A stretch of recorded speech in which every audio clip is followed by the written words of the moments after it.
What's up, TCCTUNORU?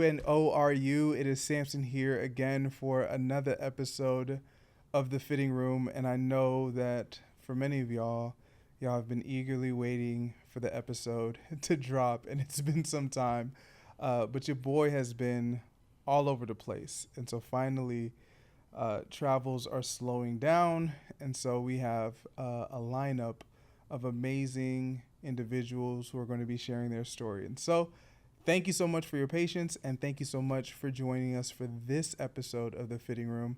Today, we have a very special guest with us. We have Shean the BMC. Yeah. Tell us what's up, man. Tell us what's up. Shout out to everybody, TUORU, TCC. Y'all know who it is. Sean Stokes Gilmore, the blind man can. That's what the BMC stands for. Yeah. Yes, sir. Yes, sir. Yeah. Thank you so much, man, for joining and being willing to share your story. It's appreciated. Yeah. And I love that. The blind man can. That I am. Yes, sir. And yes, so, bro, tell us, man, how did you get here? Tell us what this journey looked like. Ooh-wee. Question is, how much time you got, man? I was born in Houston, Texas. I've gone through many obstacles in life to get here. Some great, some minor, but all of them a factor in what is the BMC today. Yeah. I lost my mother at about 13 years old. So I had to, me and my little sister went through kind of foster care situation, and it lasted until about, 18 or 19 years old, give or take. I left Texas after bouncing around, and I made it. I got on a Greyhound bus, and I landed at 3rd in Detroit. Come on. In Tulsa, Oklahoma, yes, Lord. And, it's been an amazing ride since then. I've gone through so much. I've gone through homelessness, addiction. I've gone through gang violence, gun violence. I've gone through death, despair, and many other different emotions. And the biggest one was about, I'd say 7 years ago. In 2019, I was in a shooting situation, and it left me in a coma for a little about 2 months. Bullet pierced my lung, lacerated main artery of my heart, destroyed one of my kidneys, and it got lodged in my pancreas. So they didn't want to go back in there because I'd already died before. So they let me go on that. Fast forward, I spent 2 years in recovery. I lost 2 brothers in that skirmish. And I got up from that. I really didn't have a focus then. I was failing through depression at that point. And this is, just so I can follow along, mm-hmm. This is 2019? Yes. Okay. So about this time, it would be 2021. After, this is from 2019 to 2021. Yeah. Was my recovery years, where I kind of got the foundation of blindness in that moment. I had to learn a whole new lifestyle. So that happened during 2019 to 2021. Yeah, so 2019 I went blind. I got shot, the coma, the physical therapy, all that happened in 19. I went blind around August of 2019. And was that a result of what took place in the coma and whatnot? I would say it had a factor. Mm-hmm. There's other factors that played a part in it for sure. We probably won't speak of those factors, but yeah, okay. There was other factors that played a part in it. That just being one of the more significant parts, for sure. I would say from that part, I had some of the basic, training as far as in home. My brother, as much as we don't always see eye to eye, and as much as we don't agree, I love him, and I know he loves me because he was one of the bigger voices in that time frame. I didn't feel like I deserved life. I had survivor's guilt, and I probably still have some form of that. Yeah. And I lost confidence in myself. I kept asking questions like, I'm blind. What am I supposed to do? Like, what can I do? And my brother didn't, he didn't want me to think like that, I guess. So he bared down on me, and, it lit a fire within me. Mm.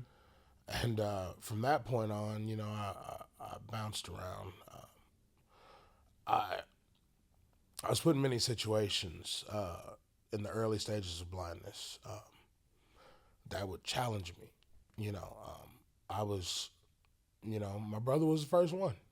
Yeah. He dropped me off at third, and let me preface this by saying, don't take my words as in my brother's, the worst person of all.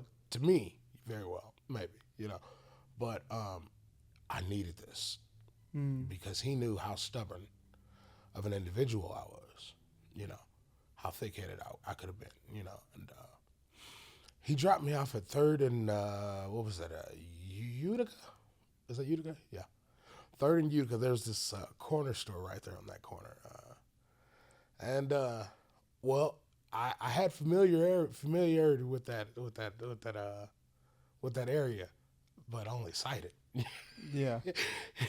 So like I understood the layout, but I did not understand how to travel it,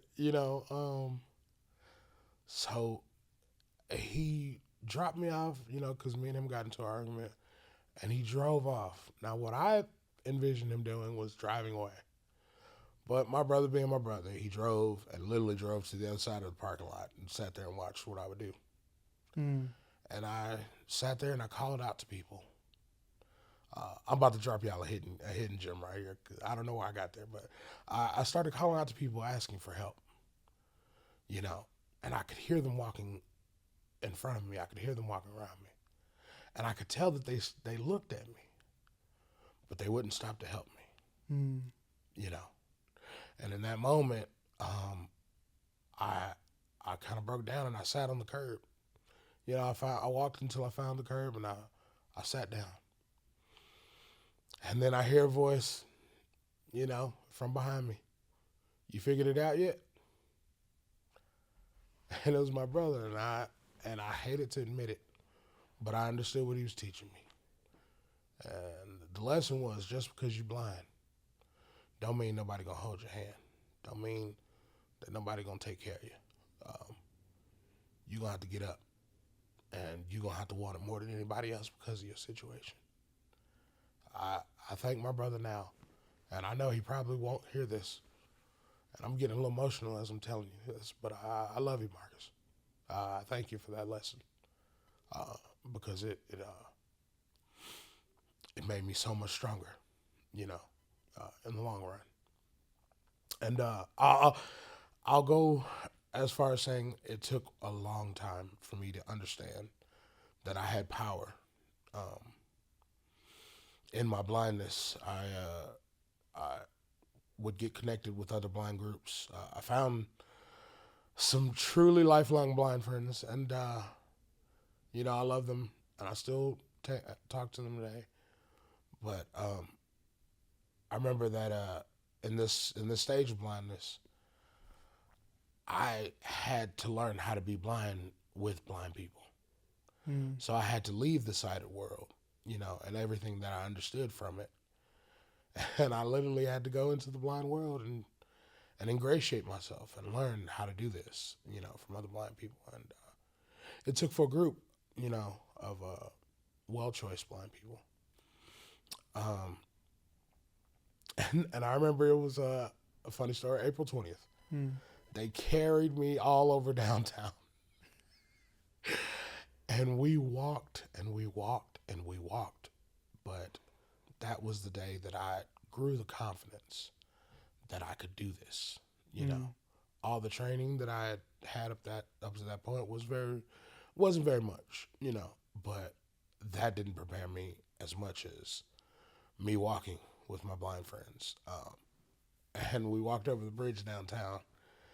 Granted, uphill was hectic, but downhill was a lot more scary because like you gotta change the way you lean, So like going uphill, I can lean forward and trudge. I'm like, yeah, I got this. And I got to the top and realized, okay, leaning forward, I'm gonna face plant. Like there's a difference. Yeah. You have to now lean back. But all that came to, there was a decision when I was fast forward through all that, I was homeless.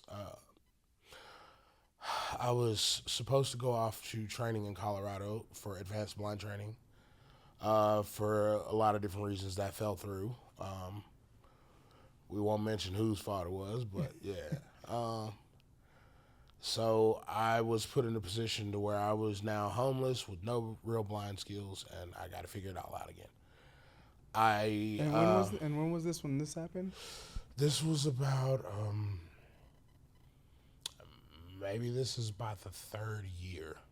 Okay. This is the third year of blindness at this point. So just so I'm following, man. I mean, first of all, I just want to say, like, the journey and the story that you've shared with us is one that is like, I mean, I know there's more to come, but yeah, for sure. But what you shared up until this point is so powerful in of itself, because it shows like the image that comes to my mind is your brother being behind you saying like, hey, yo, have you realized it yet? Yeah. And I think in the world sometimes it's easy to assume that you're gonna get all this help if you victimize yourself, right? Like if you make yourself, the more you make yourself like look like the victim, maybe you'll get all this help. But it's like your brother helped you realize like, hey, there's a time where you got to stand up. Yeah. And it sounds like it was during this dark period of your life. Oh man, and probably one of the darkest for sure. I guess one of the questions I have is like, no pun intended, by the way. I didn't even. Yeah, no, that was good. That's good. But I guess one of the things I'm curious about is, so during that season, that dark season of your life, mm-hmm. did you sense that was because of what transpired since 2019, or do you think that was an accumulation of all the things that have taken place in your life up until that point? Well, I feel like it was an accumulation of all the things that I had done. Granted, I'll be honest, I was not much of an angel in my previous lives. I, because of circumstances, had to live a certain type of way. And when you're in the streets, you got to be in the streets, for sure. Yeah. So I've been put in a situation where I had to do a lot of different things. Most of them some of them I ain't proud of. Some of them was just necessity of the cause is what I like to call it. I feel like at that point, all of the things that I had done in life had a point in time to where I couldn't move. Mm-hmm. I had to be stagnant. I had to stay still. And that's when all of it caught up to me. And having to change the way not only that you think, breathe, eat, sleep, and live, I had to change everything. Mm. I was completely sighted. Let me be clear about this. My sight was, regular sight is 20/20, right? Mine was 20/10. I called them my eagle eyes. When I say I could read probably the bottom line on any eye test you gave me, I was that keen. I was that good. So going from completely sighted in that manner to absolution and darkness is mentally and emotionally taxing.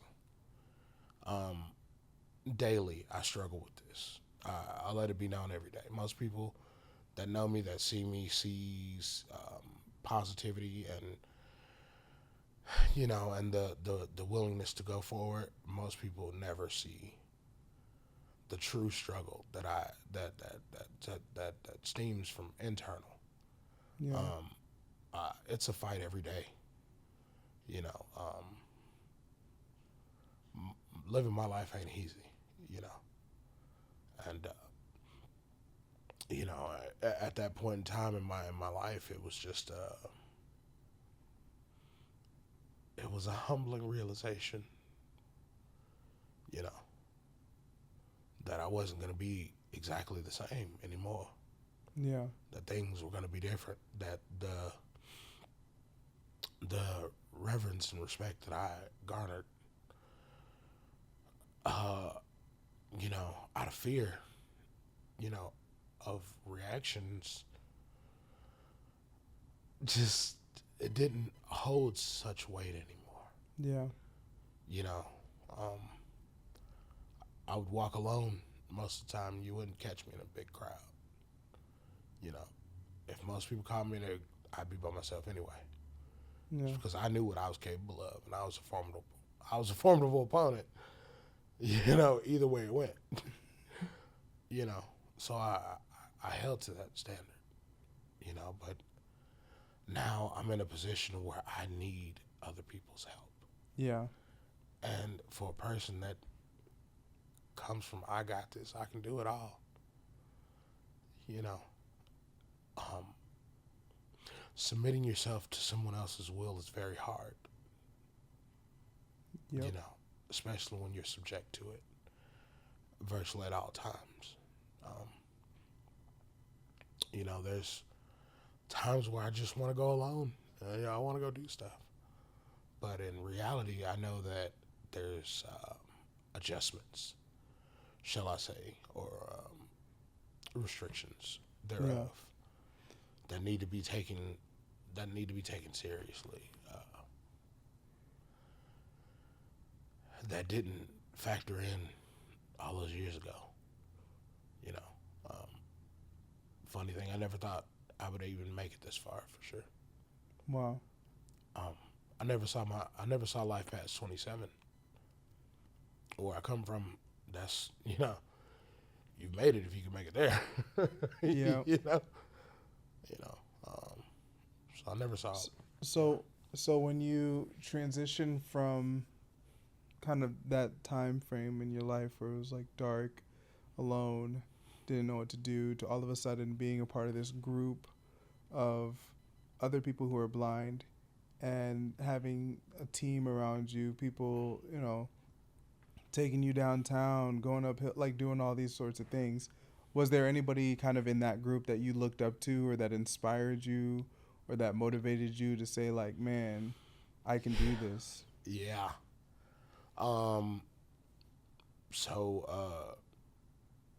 Two of the people that I admired so much. One is my friend Brooke. Shout out to you, Brooke. I love you bunches. Peace and blessings. I hope you hear me. And my friend Brian. I call him Diablo, the Daredevil.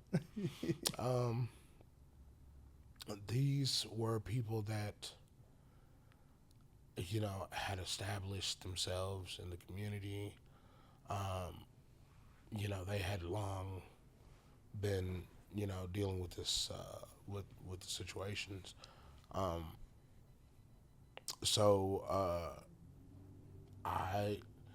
I could and their confidence level, especially Brooke. Oh my God, Brooke was a hurricane of energy. And I mean just positive energy, and she was like fearless, Yep. and hearing her story, I'm like, okay, she went through that. Okay, I got this.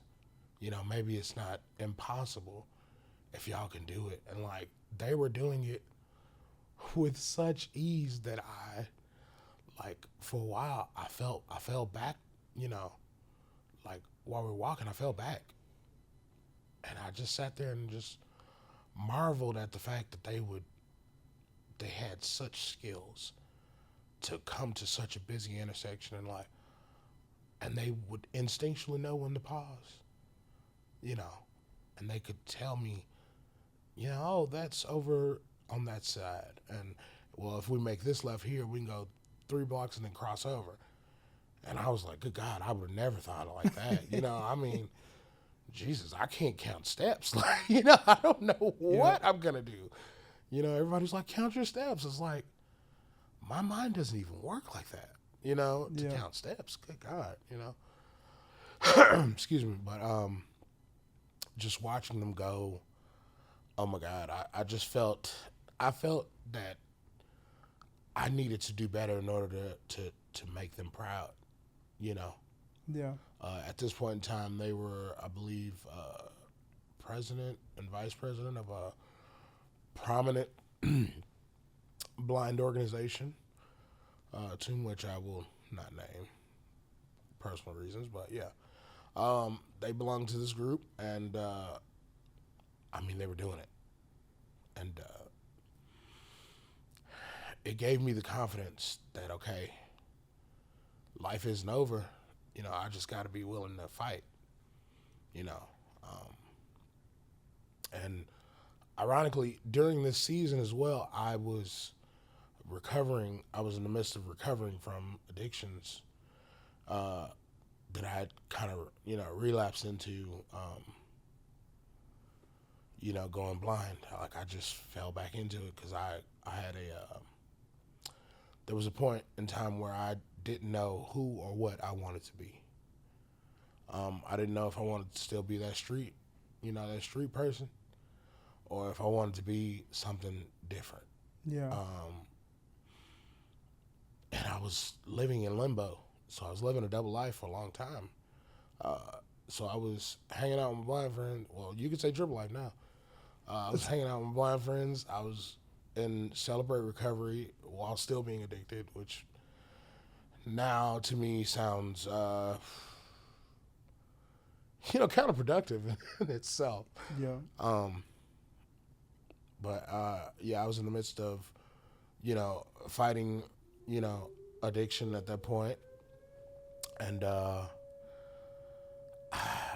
was also, you know, just in the midst of figuring out what blindness held for me, you know, and like, I was going to Sheridan Church. Mm-hmm. And Sheridan Church was a key point in what is the creation of the BMC, which I'm sure we're going to get to, but for sure. Sheridan Church was, I mean, there's not words that I could say for some of those people that I met there. And I still talk to them occasionally today. Some I did wrong. And I would like to take this time, if I can, to give a public apology, and I hope he hears this one day. To Mr. Chris Jones, I say your name because you mean that much to me. You took me in, and you were very kind to me. And although you knew I had faults, you did your best not to see them. And I feel like I took advantage of that in one moment. And I will confess to you that everything that you thought of that day, it was true. It was unintentional. I apologize for it. I've been beating myself down for it for years. I'm telling you that I apologize for misleading you. I apologize for misleading your friendship and misrepresenting myself and taking advantage of you in that moment.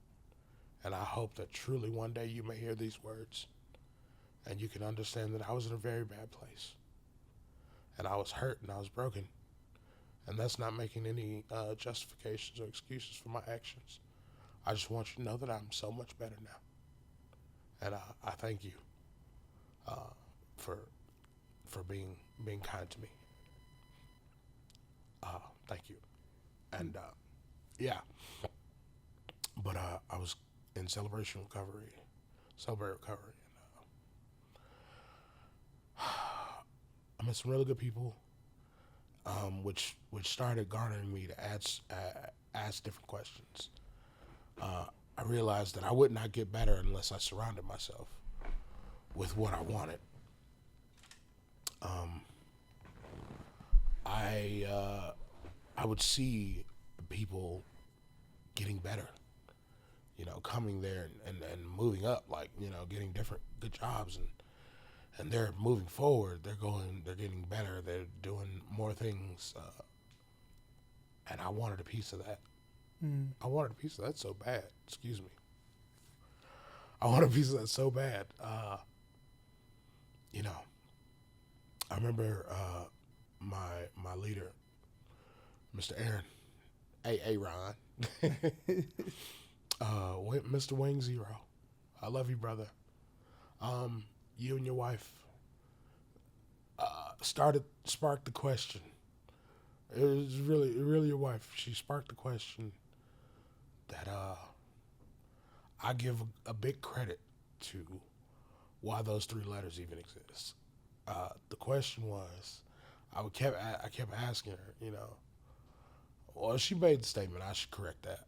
I kept asking her, I was really emotional. I was just yelling. I was like, what can a blind man do? What can a blind man do? What am I supposed to do? What can I do? And as calmly, as coolly as she could say it, she stood there in front of me. She said, well, I think a blind man can do whatever he puts his mind to. And I had dreams about those words. I lived on those words. What can a blind man do? What can a blind man do? I kept asking myself that. And when she answered my question, it sparked. And I had a few different dreams, but in one of the dreams I saw those letters.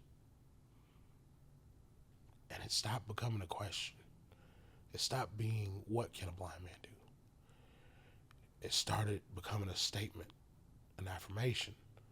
A blind man can cross an intersection. A blind man can wash dishes. A blind man can cook. A blind man can keep moving forward. And,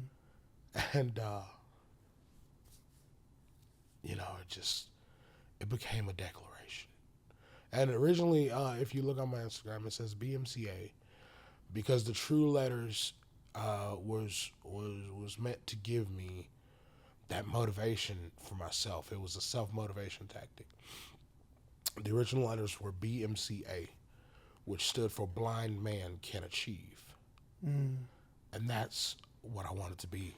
I wanted to be the achiever. If I was going to be like this, in which I thought I was being punished, I considered blindness a punishment for all those transgressions and all those things that I'd done in my past lives that weren't so good, I saw it as a punishment, but in all actuality, and I hope these words here may help somebody in life. Truly, blindness in the initial thought was a punishment to me. I now understand blindness was my saving grace. And most people never understand what I mean by that. But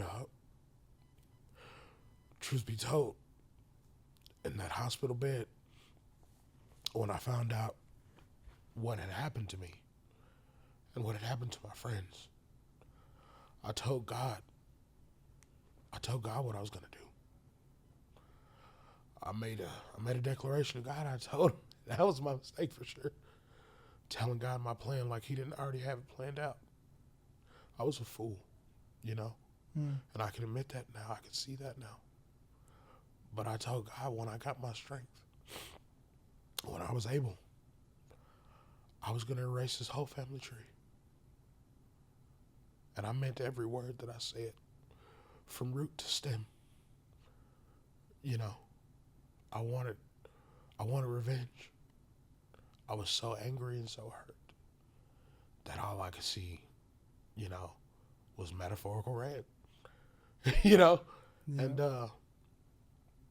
God laughed at me and he said, I got something different for you. You know? And he cut the lights off. And since I have this platform, I hope somebody really listens to this whole thing, because it's a bang of gems that's going to be in here for you. Fun fact, after I went blind, there's only one time that I've ever seen again. And only people that know this to be true is my brother and the friends that I was with in that moment. But there's a secret that nobody knows about that story that may make you not believe it anymore, but it happened and it was real, and that's just what it is. So I'd say a couple of years after my blindness, I was at my friend's house, and we were hanging and chilling or whatever, and what they don't know is I had relapsed at that point in time, and I had been doing drugs again.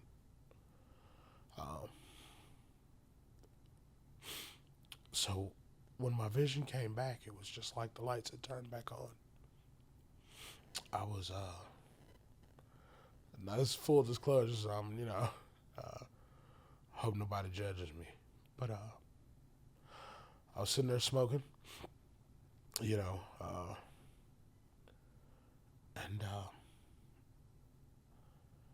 I froze when it happened because it just didn't seem real.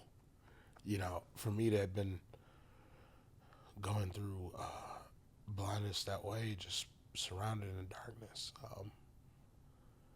that was just, there was no way that this was real, in my mind. In my mind, it was a sick joke, but it wasn't. I saw my friends again. I watched them before I even let them, before I even made notice that it was real. I sat back and just watched them. And I was frozen in time just watching them, in amazement, because I couldn't believe that this was real. Mm.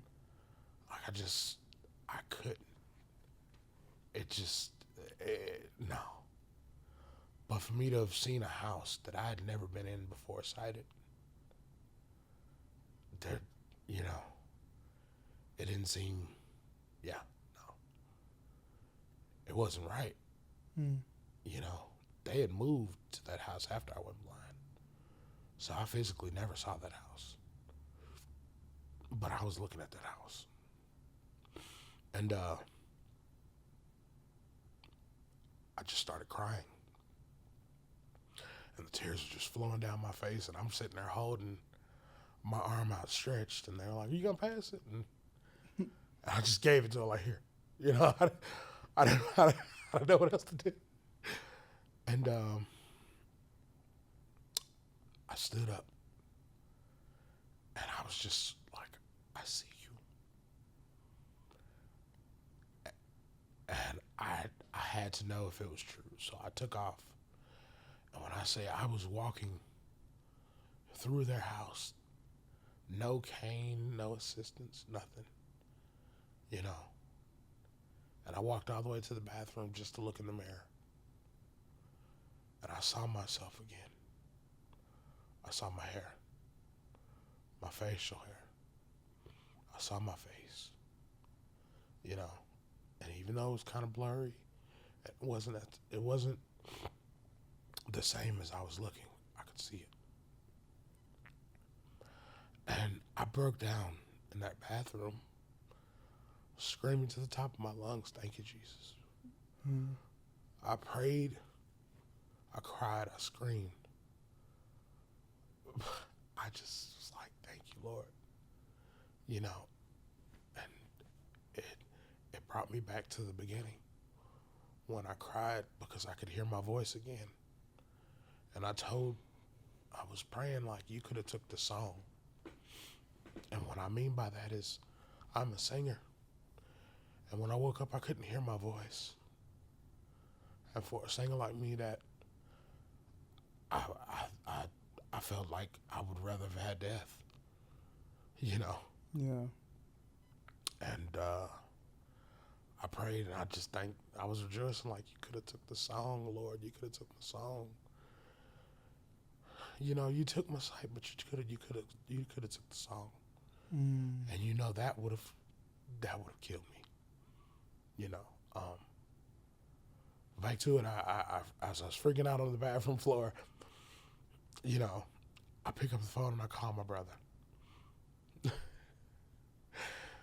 I tell him, like, you're not gonna believe this. I'm seeing, you know, I'm looking at stuff. He asked me where I was, told him where I was. He pulls up.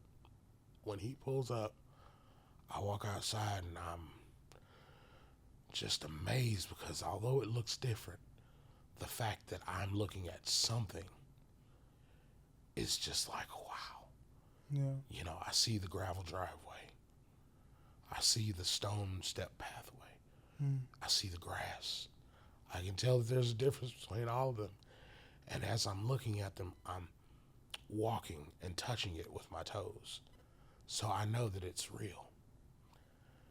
And as I'm walking towards the truck, my brother gets out and he stands in front of the truck and he says, stop. And he holds his hand up and he does this. Tell me how many fingers I'm holding up. Look, preface, if you do that now, I'll stare at you and I'll guess. Don't think I'm good at it now. So he throws his fingers up. And I'm like, yeah. I said, 3. Looks like 3. And he's like, uh-huh. I was like, okay, what about this? You know? I said, it kind of looks like 4. I'm going to say 4. He's like, uh-huh. He's like, now what about this one? And this is when reality set in for him. He was holding up his left hand. Well, about his left hand, it's something special about it. He used to install window glass panes. Well, he had an accident where it crushed his pinky, so his left pinky won't ever straighten out. So I called it his curly Q. And when I looked at his hand, I was like, well, I feel like it might be 5, but I'm really not sure because I think you're holding that curly Q up. And when I say this, he puts his hand down and he says, get in the car. Get in the car. We got to go now. So I just leave everything. We get in the car and we ride to the doctor. Now, we never got to see the doctor, but I did identify the doctor. I identified the doctor had a special color lab coat and her pants. I identified her hairstyle. I even identified that there was another person in the room across the way that was sitting a certain way, and I mimicked that pose. And in that moment, my brother looks at the doctor and is like, ma'am, I never believe anything he says. You know, I always think he's a liar. But in this moment, I can't deny the fact. I believe him. I've watched my brother run in the walls. I've watched my brother fall. I've watched him. I know he's walking in darkness. But the fact that he can explain even remotely some of these things to you, yeah, I believe him. Granted, nothing was happening. Nothing happened. They didn't see me. Mm. So I left. I cried. I prayed. I went to CR. I went to church because I said, okay, all right, God, you're probably trying to show me something, you know. Yeah. And yeah, I went to celebrate recovery, and I prayed and I screamed out and I cried. But I knew from that day that there was hope. You know, whether it was hope that I would ever see again. You know, I got people who coming up to me saying, "Oh, do you know Jesus healed the blind?" And I hear that all the time. And I believe it. But sometimes scriptures wasn't put to be understood in a literal meaning. Mm. Sometimes him healing the blind, it wasn't physical blindness. It was mental blindness. Sometimes he opens your mind up. And that's the way you see now. And that is called discernment. And I believe that the Father has given me discernment. So sometimes, you know, sometimes it's a punch to the gut when people say, you know, do you know that Jesus healed the blind? Yeah. You know, I wanna tell them, like, what makes you think he didn't heal me yet? Mm. You know? Yeah. Whoo, Jesus, thank you, Lord. Okay, look, I felt that. I know that's off script, but boy, I felt that. Like, what makes you think that he ain't healed me yet? You know, what makes you think the blindness was my problem that he needed to heal? Maybe it was the way I thought. Maybe it was the way I moved, the way that I acted. Maybe it was the fact that I wouldn't look through people, you know, and I saw them at face value. And I never used discernment to truly assess what I was surrounding myself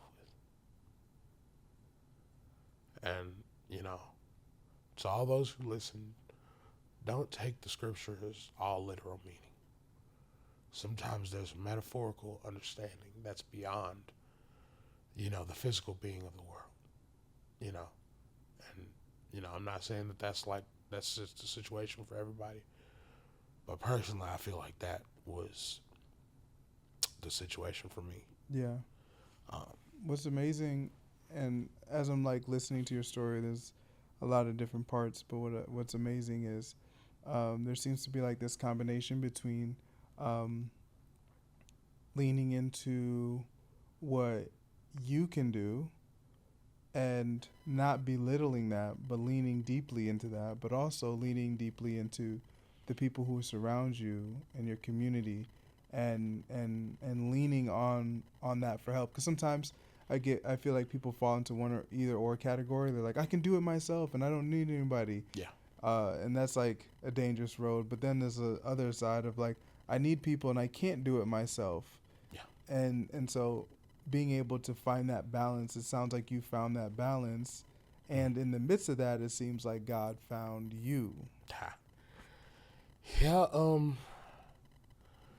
so yeah, that at that point, I had an understanding. Okay, you know, this can be better. I just got to make it better. I'm already playing from behind the 8 ball with my situation. Mm-hmm. Nine times out of 10, people are gonna look at me and say, "Oh, you know, there's better options." You know, they're not gonna think, "Oh, you know, this guy has just the will, you know, the willpower that has no wavering." You know, like you just what I possess can't be manufactured in a lab.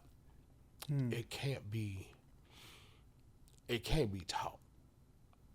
It can be curated and nurtured, you know what I mean? Yeah. But you got to have that within you.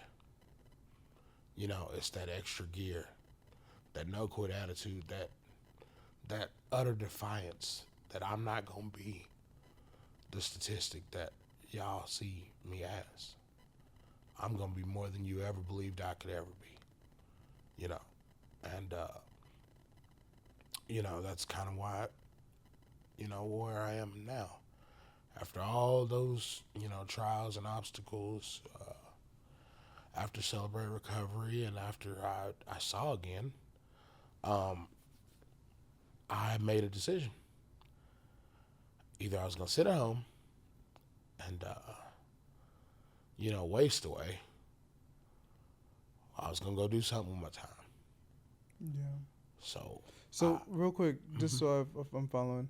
So when the sight came back, how long was the sight back for? It only came back that, I'd say in that moment, give or take an hour or so. Okay. I had maybe an hour or two of sight. It was different in the fact that as me and my brother were riding to the doctor, I would point out certain things. And there was one time where I pointed to my right side, and I was telling him about there was this stop sign, and I was just like, the stop sign's right there. Well, when I did that, he was like, no. And he grabbed my hand and moved it all the way over to the other side of the car and pointed. It's like, there's a stop sign out here, but that's the only one that's here. Mm. I said, huh. So at one point, it looked like I had, dyslexia. And the other aspect of it was it seemed like everything looked like a kaleidoscope after a while. I don't know if you ever looked at one of those things. Yeah. But, it was like staring into a kaleidoscope. And that in itself was kind of, No, I can imagine how trippy that could be. Yeah. So. Okay, so you were saying that you kind of were making this decision that I could sit down and do nothing, or I can lean in and try to make something happen. Yeah. So that's that's when the question became, what can a blind man do? What can a blind man do? Well, a blind man can do this. Well, then I made a decision. Hey, if I can't make it to Colorado to learn how to be a better blind person, and how to be trained to, be fully blind, then I will train myself to be a better human, skill set wise. I will go back to school. Yeah. And I stumbled to Tulsa Community College. Hey. Yeah, shout out TCC, Community Unites us. Yeah. Excuse me. And if I'm not mistaken, I think I started to fill it out online. And I came in there, man, and the only thing I walked in those doors with was the willingness not to go back out those doors. Yep. Empty-handed. Like, I didn't want to go back home. So,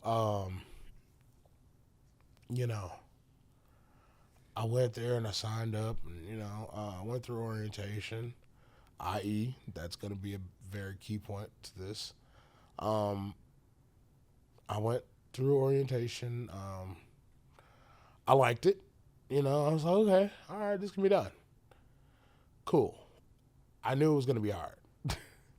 But I knew that one of the biggest things, one of the more difficult things was going to be navigation. It was a new place. I had to, learn. Yeah. How to maneuver around this place. So, during my campus preview,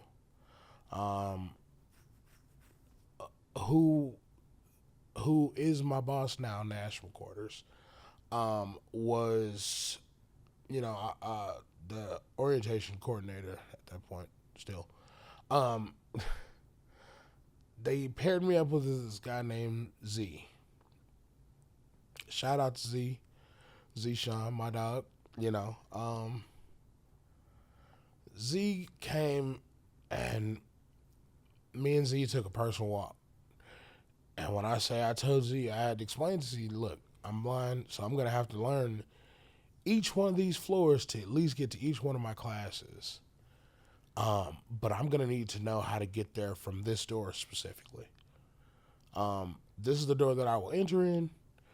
I need to make a few maps. Z was like, yeah, let's do it. So I explained to him how I had to learn kind of what I was looking for, and identifying places and stuff. And when I say me and Z went pretty much that whole day, going from the first floor to the fifth floor and going to each one of my classes. And then once we went to the class, we go back to the elevator, go back down to the first floor. So I could kind of solidify that map in my mind, and just have that up there as a roadmap. Well, Z had paid off because I fly around that building like nobody's business. Come on. And now I know I have at least a good 3 out of the 4 major campuses on lock. Hey. I have my maps there. I got, different ways to move around there. And, yeah. And, shout out to my boy Shean for taking that time to just, work with me, Yeah. So fast forward, I started classes. Yikes. Blackboard. Oh, God, I hated Blackboard so much. I felt like it was not blind friendly for sure. It wasn't. It was so many hoops and loops to find the work that I would get so burnt out just looking for assignments, not even doing the work. Like I can imagine that. Like the curriculum was never the problem. It was navigating to that.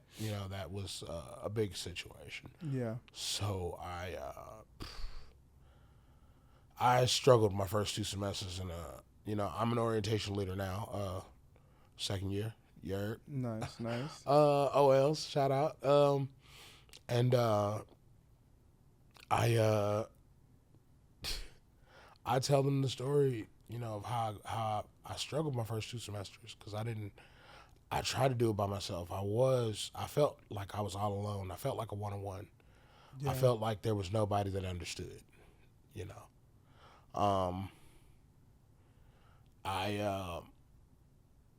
my first 2 semesters, because I kept thinking like that, I struggled really, really badly. Yeah. Fast forwarding through that, I got connected. I got involved. I started being more active, at the college and joining more groups and doing more things.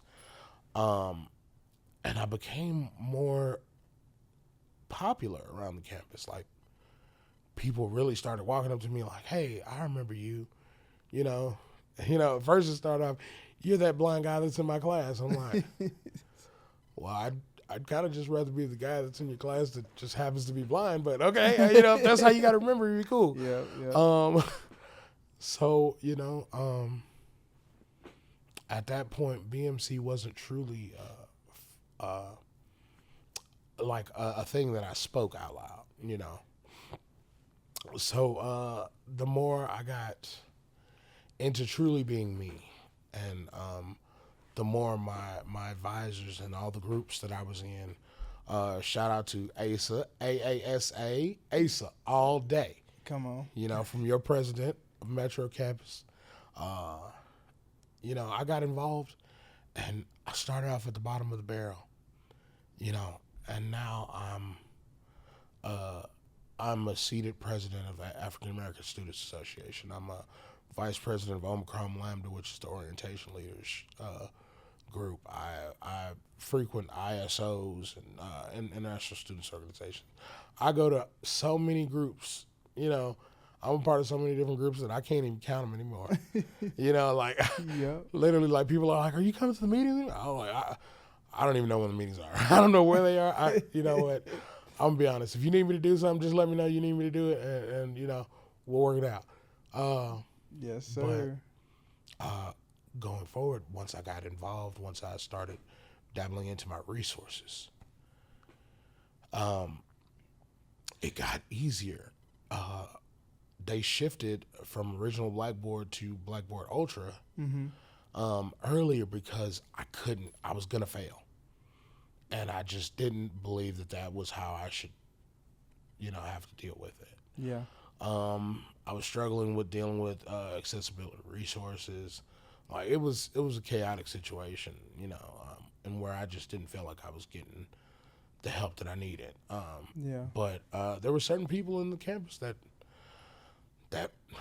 knew. All right, he's a fighter.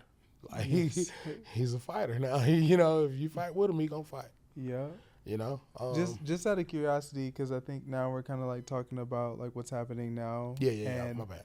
No, you're good. I just one of the questions that I had was the transition from just kind of attending classes at TCC, trying to figure out Blackboard, trying to make it, to all of a sudden now I'm getting involved. Where did you find the what was it that gave you the courage to make that kind of first step to be like, you know what, I'm not just gonna go to school here, I'm gonna get involved here, like I'm going to be a part of this community?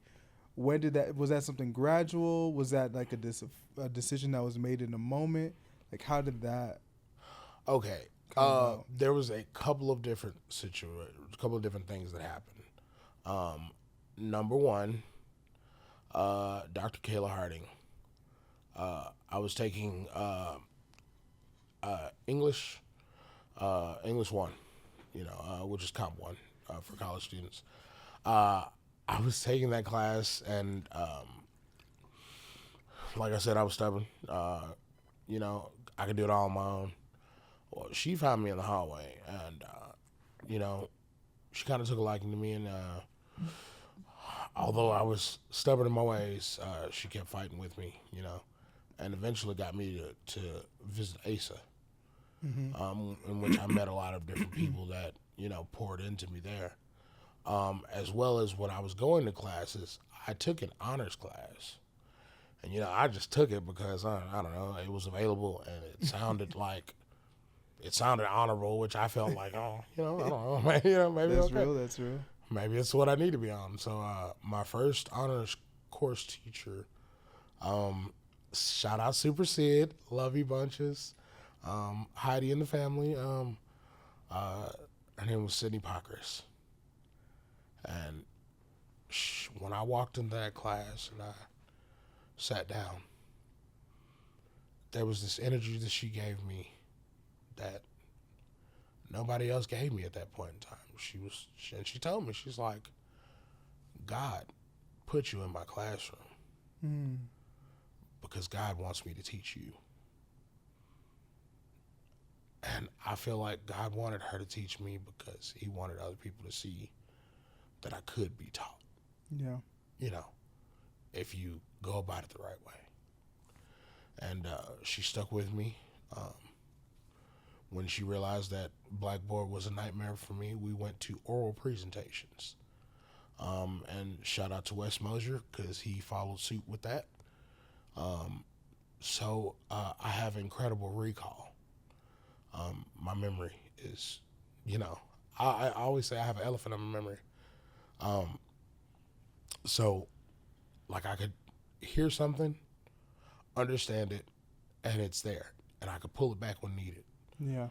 So I was doing weekly reports and stuff off of stuff that I'd heard weeks before.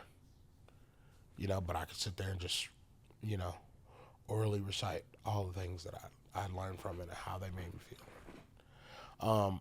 So those two teachers, plus Ty Spicer, my public speaking teacher, yeah, hook 'em horns. I know you. Look, he's, yeah. And my Comp 2 teacher who gave me Mr. Perkins. Yeah, they all poured into me and like let me know that, hey, you are capable and we see what kind of work you can do, you know, and they nurtured that, as well as I stumbled into trio. Whoa, was that a big, that was subtly one of the better mistakes that I made in travels. I randomly walked in there and didn't know. I didn't know where I was. I hadn't had the map of the school like that yet. So I was like, I was lost. And I met Monty and the Tria family, and they kind of took me in too. So like all these people saw the what's the word I'm looking for? Not the I want to say prospect, but that's not the word I'm thinking of. I just can't think of it right now. Yeah. No, I got you. I got you. They saw the potential. There we go. Yeah. There we go. They saw the potential of what could be, you know, even before I truly realized it. And so when they saw that potential in you, they were like, "Man, I want to help to develop this guy and put him in certain places where he can flourish." You know, it's so cool to hear that because it reminds me of like when your brother dropped you off at that curve and then came up behind you and started like trying to help you rise up, like in a probably tough brotherly love way, try to help you rise up. And so it sounds like those same people are still coming behind you with some encouragement. It I needed it because I didn't have confidence in myself. I didn't believe that I deserved anything other than like death and failure. I would beat myself down so badly because I just survived. Yeah. And I didn't understand why. Like, why was I the one? You know, personally, I didn't think I had anything left to live for. You know, no kids, nothing, no wife, none of that. You know, I was mischievous. I was, you know, a mess up, if you will. You know, I was a mistake walking. Yeah. But now I don't see myself as a mistake. I see myself as a miracle, a walking testimony. Come on. My walk gives, you know, not only able-bodied people, but people that just, you know, that don't live to their potential. It gives you no excuse. I wake up every day seeing the same things I did when I closed my eyes, even through my eyes closing. Nothing really changes. I wake up with a smile on my face sometimes. I don't. I'm just human like you. I have my good days and my bad days, my ups and my downs. Yeah. Yeah, I'm just human just like you. I'm no different. I just have to function a little differently because, you know, situations are a little different in that aspect. But as far as just overall who I am, what I am, that ain't changed. You know, and now I'm at this point to where I'm doing so much. I'm active in the community. You know, I go to the Iron Gate and I pass out, you know, meal bags and stuff like that. I'll go to youth services who helped me so much, you know, in my younger days. Yeah. I can go back and do their clothing closet and make snack packs for them and do whatever I can to just kind of pay it back, you know. Yeah. As well as pay it forward, you know, by being a guiding beacon of light for those who I encounter and those who encounter me. You know, this is the mission. My mantra for the Blind Man Can is no sight, all vision. Yeah. And what that means is, though I don't have the eyes and the sight to see the world as it is today, I do have a vision of what I want that world to consist of and what I want it to look like. You know, and that's, you know, that's what it means. That's what it's all about. Having that vision, you know. I see differently. So just for future references, if it is within God's plan to restore my sight as in a visual understanding, then it will be. But he's restored my vision. And I see more clearly than people with sight, Yeah. So, yeah. I think one of the things that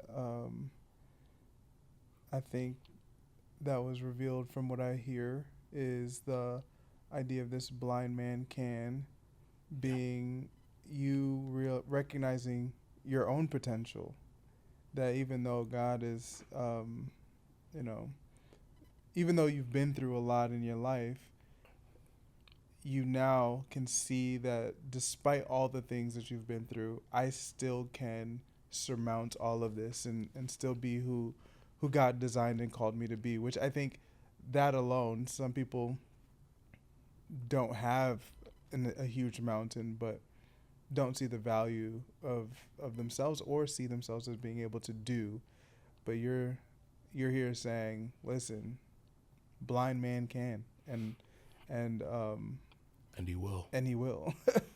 And he will. That's the one. That's the saying. When I say the blind man can, and he will, follows that. And so when did this affirmation begin to go public? Because one of the things that you mentioned was that it was kind of like something that you did privately to yourself, and you weren't like really public with it. When did it start to become something that you wanted to use as an affirmation, not just for yourself, but inspiration for others? Well, there was just so many things that I was doing, just, on a whim, just because I felt like it, like, oh, I'm going to go do this, Yeah. And I would realize that I would affect people, because my walk, most people didn't think I was blind. Mm-hmm. Most people would say, oh, man, he's faking it or whatever. Well, I figured, okay, well, after the declaration of the blind man can't achieve, how would this be, how would this be pushed to, like, a bigger audience? BMCA is the mind state, because that's what I want it to be, the blind man that can't achieve. Mm-hmm. So after a while, I was just sitting there thinking, like, because most artists, they have 3-letter acronyms. Yeah. So I kind of tipped out on that. I was like, well, like I said, what can a blind man do? Turn to a blind man can. Well, that's A, BMC. So I took the A and put that at the end, so it was BMCA, blind man can achieve. Well, then I said, okay, you got, people like NBA, YNW and all that good stuff, right? Yeah. I said, maybe 4 letters isn't the way. And I said, maybe 3 letters is the better way. Mm-hmm. So I dropped the A and I became the blind man can. And I went public with that. So my page, when I first started that page, it was, when I first took BMC as a public thing, I had maybe 108 followers. Mm-hmm. Now I'm well off in the 800s, and growing. Hey. And maybe a couple more after this episode. Look, drops. look, I'm gonna drop my tag. I'm gonna drop my handle because I need to get to that 1,000 so they can let me go live again, man. They won't. They took that privilege away from me because I don't know. They were like, yeah, you don't have 1,000. You don't have 1,000 followers. We can't let you go live no more. Yeah.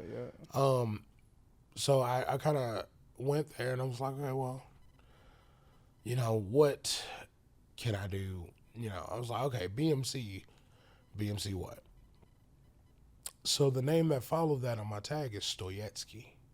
Mm-hmm. Now Stoyetsky has a checkered, lineage, if you will, but in the letters of Stoyetsky, the way it is spelled, Stoyetskii, it actually has the letters of my real last name in there, Stokes. But I kind of styled myself as the Black Russian back then, you know. But what I didn't know was that, like I said, Stoyetskii. I didn't realize why the I was so important until I'd say very recently did I understand. That was forward thinking. And, you know, I see that as forward thinking because it has my name Stokes, but it has the thing that I lost. I. So at the end of Stoyetsky, I lost my two eyes. Yeah. So I was like, wow, I never put that together, you know, because I never thought the name was created when I was sighted. So like, I didn't think, man, was I telling myself the future, you know? Yeah. Was I telling me that this was going to be my, you know, my goal here? Was this going to be my future? But, you know. Well, so real quick, and this just literally was something that popped in my mind because as you were talking, I was kind of like thinking of like I was doing the math on time frames, and so you said it was between 2019 and 2021 when all of this started to happen and losing your sight. 2019 is when I lost my sight. The recovery was from 19 to 21. Okay. So during that time frame, COVID happened at the same time. I skipped COVID.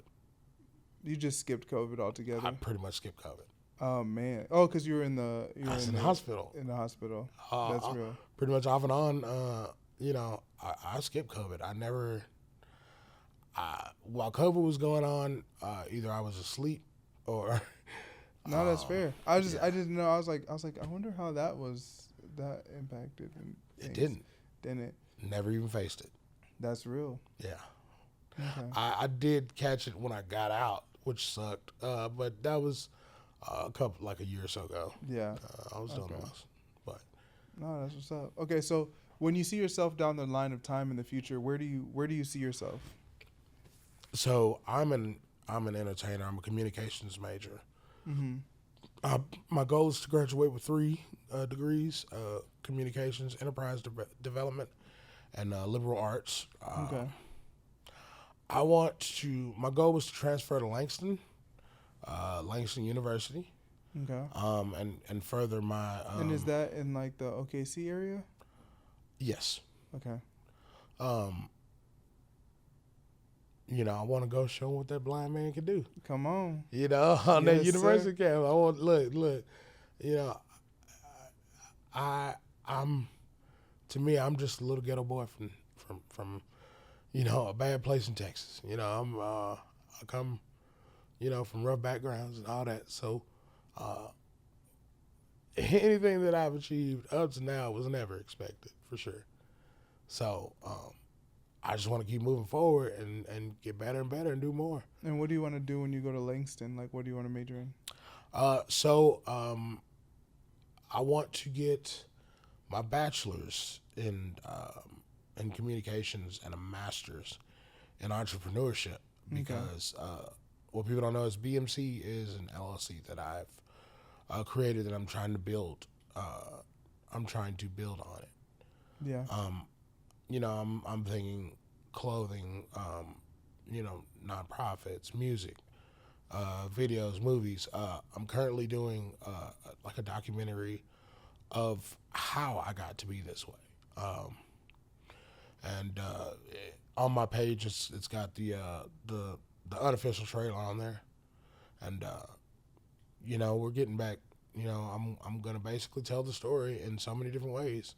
Yep. Whether it's be, you know, pen and paper, on camera, on podcasts. We're going everywhere with this. Yes, sir. The world needs to know that, you know, there was a person that has gone through adversity from birth. you know, and it's never really stopped. Yeah. But when you meet me, I'm smiling. I'm happy. I love life. You know, most people that meet me, if you don't like me, that's probably because you don't like something about yourself. It ain't got nothing to do with me. You know, I see myself being a global name. Yeah. I want to be international. I've started to learn, you know, yo estudio poquito español. Hey. You know, in la Universidad de Tosa Community College. Hey. See? You That's know. what's up. That's what's up. So like I've been working on on building a better me because I want to sing music in different languages and you know different places of the world.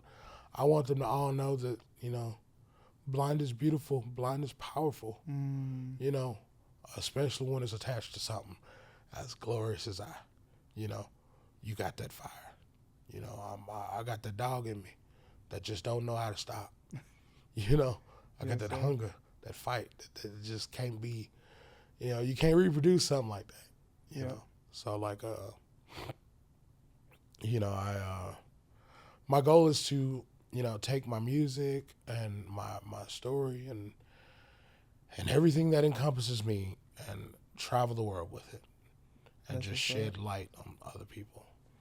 You know, if I could save just one, then I think I've done a good job. That's what's up, man. That's what's up. That's amazing. Woo! That's amazing. Yo, I'm here for it. Come on. Yeah. Yet I sing because I'm happy. Yeah. Oh, I sing because I'm free. His eyes is on the sparrow.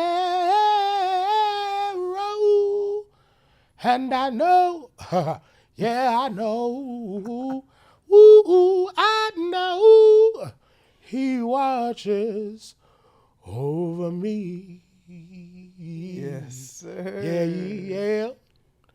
Yeah, BMC stand for that blind man can. Mr. Yeah. Nah, that's what's up. That's what's up. Yeah. Hey, I'm curious to know. I mean, like, I hear this all the time where people say stuff like, you know, when you lose one sight and then, I mean, I'm just curious. Like, I got you, did your singing go to another level after? I mean, I don't know. I'm curious. True story. I did not realize that I could sing until after my mother passed. My mother was the ministress of music at the church. So I've always gotten my stage presence from watching her. Yeah. So it kind of hurts that she doesn't know that I can do this, but I know she knows now because she watching now on me. So as on the aspect of do things get better? Well, they say senses get better, but I don't think vocal is a sense, is it? I just meant like your ability to hear your pitch and to. I mean, I don't know. So here's the thing. To say it gets better, I don't know if that's a complete honest statement. I think what it does do is it becomes more aware. Okay. That makes sense. So like the things that I can hear, I believe you still have the capabilities of hearing. Yeah. Because your mind doesn't have to function in that fashion, then it doesn't rely on it so heavily. Yeah. So yes, in the way it amplifies it, makes it more sensitive, more aware. Like, okay, you know, I can't create a thought process out of what I'm seeing because there's no visual to create the thought process from. But I do hear, you know, the air conditioner blowing. I do hear the sound of the cars moving outside. I do hear the tick of the clock on the wall. You know, so, you know, I did hear that door open and close. And I know that might be where the interest is, you know. So you have to then It's a way of saying mental context clues. You got to use, what you understand to create a picture for your mind. Yeah. Touch sensitivity is a big part of that. So, like, I may touch this couch, or I may touch a certain part of something, and I'm like, okay, I know what that is. Holding an apple or orange, understanding that apples would more than likely have a smooth texture, and an orange would have like a rough, bumpy, round texture. These are the things that factors in when you lose. Yeah. So funny thing, I have hearing impaired friends or deaf friends, and they're the ones who kind of taught me the basics of sign language, so I can speak. Hey. I can speak and sign, and that's how me and them communicate. And it's funny, me and them go to the Walmart together sometimes, and it is hilarious. I can only imagine what the visuals would be at the people looking at us, because they see me walk in with the cane. They see her hearing aids, and they just look at us like, how's this gonna work? And then I turn around and she'll speak to me, and I'll turn to look at her, and I'll be signing back to her, and I understand what she's saying, and she can verbalize that to me, and I'll be like, all right, gotcha. And people are so amazed that a blind girl and a deaf guy can be friends and communicate with each other. But I think it's beautiful, because you never know what a person's willing to do for a connection in that point. And yeah, I was willing to learn some sign language from my friend. Yeah. So. And what I'm hearing too is it sounds like you guys are like having fun. You know what I mean? Where it's like, oh, we're just going to the store, and we know people are going to look, like, we already know it's going to be a thing. Yes. And so we're just going to go and have a good time. And I think going back to the whole, like, the blind man can, it's like the blind man can have some fun too. Oh, you know what I mean? So anyways, man. I think that's pretty cool. I have more fun than people ever will, Mm-hmm. Literally, I travel all the time. And I never traveled before I could, before I went blind. So wow. Yeah, now I travel, and when I say I've gone to like different places, I've changed people's lives, from a distance. So, I went to Cozumel, Belize, and Honduras. Hey. And guess what? Señor Este Ciego Puede exists. He's live, you know what I mean? They rock with it. They're like, man, that blind man really can't do it. You look, they believe it. And I'm like, yeah, I'm fired up, man. I'm a different breed, Yeah. I'm different. You're not gonna recreate this fire that I possess. This is different. Okay.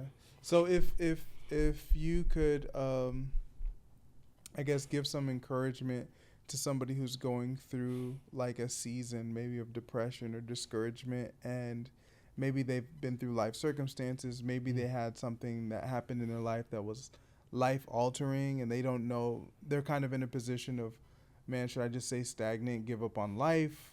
Yeah. Or should I press forward? Like, what words of encouragement would you give to somebody just to, I guess to, like, even to yourself, like in the past, like what words of encouragement can you give to someone to just encourage them in taking that next step forward?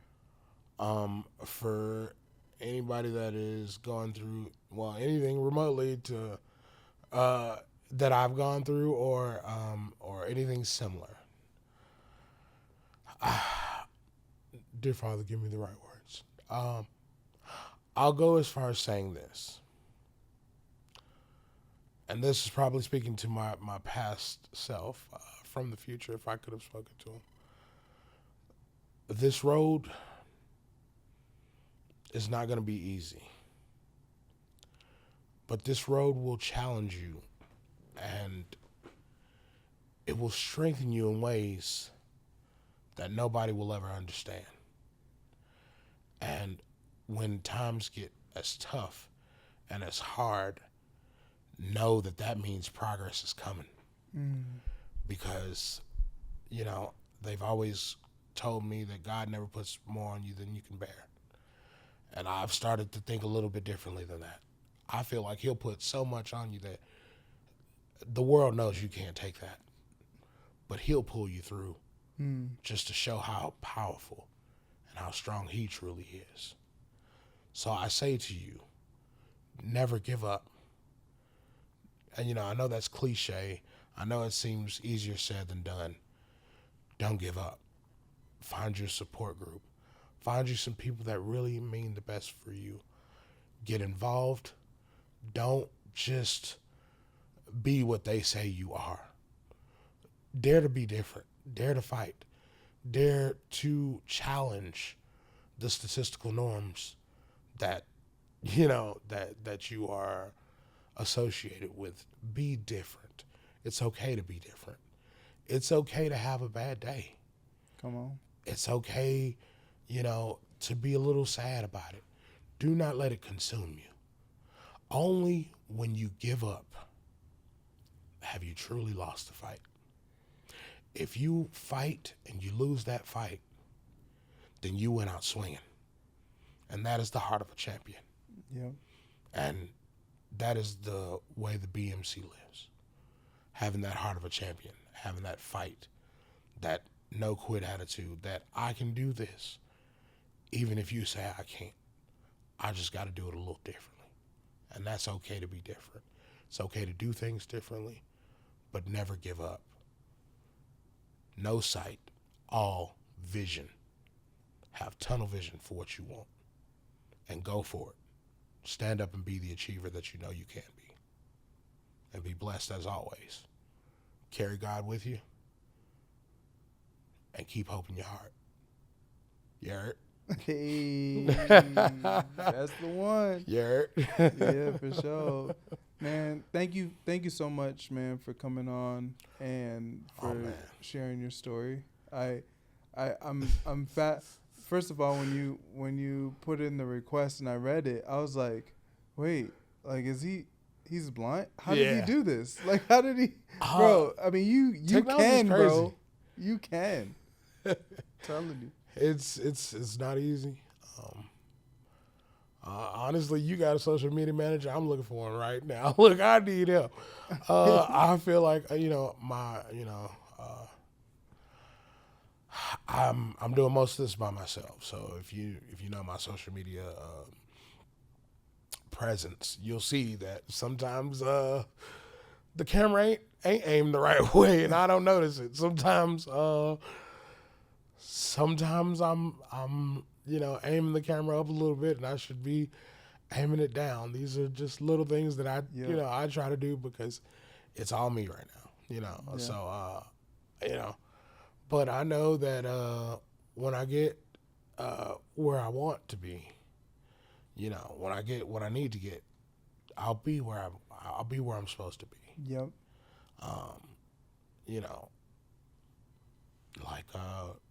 I just know that there's something better for me. I just got to keep fighting, keep driving, keep making the connections that I make, and keep moving forward, as I said earlier.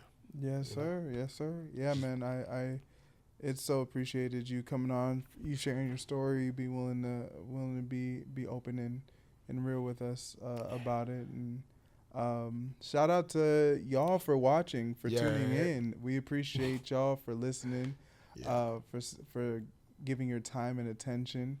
And as my man mentioned, if you know someone that is a social media manager or somebody that can help the brother out, look, feel free to reach out. Holla at your boy. Can I tell him where to find me? Yeah. Tell him where to find you, bro. The BMCA, Stoyetsky, the hashtag, the handle is @S as in Samson, T as in Texas, O as in Oscar, Y as in Yankee, E as in Everest, C-O-Y-E-T as in Texas again, S as in Samson, K as in King, Igloo. Store yet ski.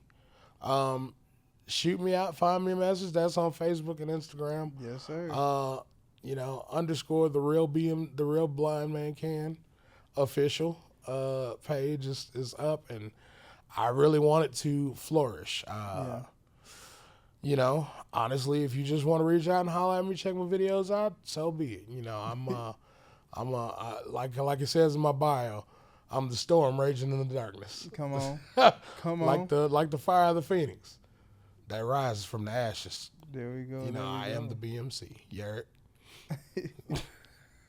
Yes. And so if y'all want to come on and share your story, we would love to have you come on. We would love to hear your story as well.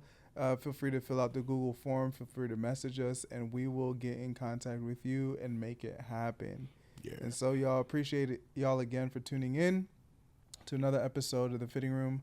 We're in the summer season, and we're keeping on moving forward with all the things. And so until then, we hope that you see how you fit in the fitting room. Peace. That's it. I love that. Come on. I love that.